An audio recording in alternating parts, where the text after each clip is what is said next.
Sarah, merci beaucoup d'être avec nous aujourd'hui. Et tu es là aujourd'hui pour nous parler, du dépassement de soi et de la détermination dans le sport. J'y connaissais rien à la boxe. J'avais aucune idée que ça m'amènerait jusqu'aux Jeux Olympiques. On était en 96 et on a eu l'autorisation de monter sur un ring pour les femmes en 99. J'ai accepté un premier combat pour vivre un peu cette expérience du ring. Et en fait, j'ai adoré ça. Je me suis rendu compte que j'étais une vraie compétitrice, me suis révélée sur le ring. Et donc, j'ai continué. On a créé la première équipe de France. Et à ce moment-là, j'ai su que j'avais envie d'aller au plus haut niveau et être la meilleure dans ma catégorie. Alors moi, je voulais savoir si à un moment donné dans ta carrière, ta détermination, justement, ta confiance en toi a été mise à mal et comment tu as réussi à ressortir plus forte de ça. Quand je partais sur des championnats du monde, il y avait tellement de pression et de doute que je me sentais plutôt fragile et j'avais toujours peur du résultat. 2012, quand on arrive au tournoi de qualification, c'est un tournoi par mort subite. Donc en fait, on est quasiment 600 à vouloir les 12 places pour les Jeux. J'arrive sur le dernier combat et si je gagne ce combat, je vais aux Jeux. Et là, je craque mentalement, je passe à côté de mon combat, j'arrête ma carrière sur cette défaite.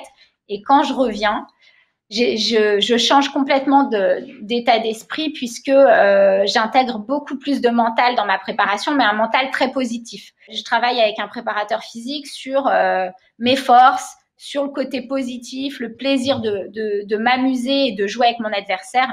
Et là, ça change tout pour moi puisque les 2 dernières années de ma carrière, non seulement je me suis éclatée sur chaque combat, mais vraiment énormément de plaisir. Et puis surtout, au bout, il y avait la victoire, quoi. Donc, est-ce qu'on peut trouver des outils pour justement aider à aller au-delà dans ces moments déjà de grosses difficultés physiques ou mentales ou les deux?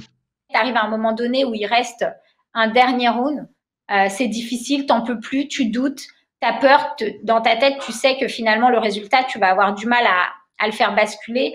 Et sur ces instants comme ça, moi j'ai travaillé sur le fait d'oublier toutes les mauvaises sensations qui sont passées et me reconcentrer sur mes points forts. Par exemple, j'avais 1 ou 2 gammes d'enchaînement que je faisais super bien et c'était un peu mes points forts et je me les répétais dans ma tête sans cesse pour me concentrer dessus et pour éviter d'avoir tous ces parasites qui viennent me dire c'est bon, c'est fini, t'as perdu, t'y arriveras pas.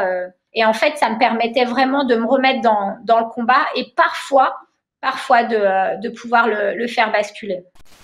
Pour pouvoir réussir à se dépasser au moment où tu dois te dépasser, pour pouvoir à maintenir ta détermination, il faut aussi se servir des éléments extérieurs qui t'entourent. Clairement, Saïd, ton entraîneur, sans lui, est-ce que aujourd'hui tu serais où tu es? Clairement, hein, non, ton entourage, c'est un des premiers éléments. J'étais heureuse dans ma vie personnelle, une maman épanouie. J'étais professionnellement aussi à côté de la boxe. Je m'éclatais à travers mon entreprise. Et puis après, avant, quand j'étais étudiante aussi, donc je me construisais en parallèle. Et ce qui faisait que quand j'arrivais sur les entraînements de boxe ou sur les compétitions, je pouvais me mettre à 300%. On a besoin vraiment d'être bien entouré. Et ça, c'est une vraie clé de réussite.